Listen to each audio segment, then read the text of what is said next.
ఆ ఊహల కంటే దేవుని యొక్క వాక్యము నీ ఆత్మను బ్రతికించగలుగుతుంది.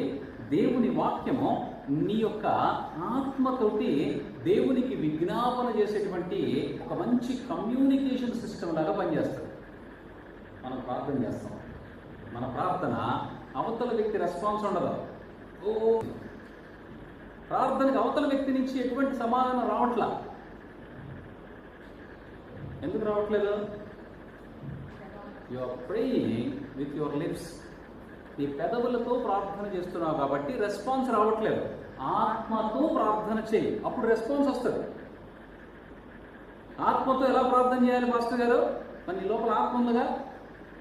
ఆత్మ సంగతులు ఆత్మానుసారులు మాత్రమే గ్రహించగలుగుతారు కదండి. శరీరానుసారులు శరీర విషయముల మీద మనస్సు ఉంచుతారు, ఆత్మానుసారులు ఆత్మ విషయముల మీద మనస్సు ఉంచుతారు. నాకు ఒక మాట చెప్పు, నువ్వు ఇప్పుడు ఎన్ని సంవత్సరాల నుంచి యేసు ప్రభు దగ్గరికి వస్తున్నావు? శరీరానుసారంగా చర్చిలోకి వచ్చావా, ఆత్మానుసారంగా చర్చిలోకి వచ్చావా? ఎలా వచ్చావు? శరీరంతోనే వచ్చావు. శరీరానుసారమైనటువంటి కోరికల నిమిత్తం వచ్చావా, ఆత్మానుసారమైనటువంటి కోరికల నిమిత్తం వచ్చావా? అసలు ఆత్మానుసారమైనటువంటి కోరికలేంటి, శరీరానుసారమైన కోరికలేంటి? శరీరానుసారమైనటువంటి కోరికలేంటో నీకు తెలుసు. నీకున్నటువంటి అక్కర్లు, నీకున్నటువంటి ఏమంటున్నాడు? శరీర క్రియల వలన మీకు మరణం వస్తుంది, ఆత్మ సంబంధమైనటువంటి క్రియల వలన మీకు జీవం వస్తుంది. కనుక నేను ఆత్మను జీవమునై ఉన్నాను, నేనే మీకు ఆహారమై ఉన్నాను, నేనే వాక్యమై ఉన్నాను.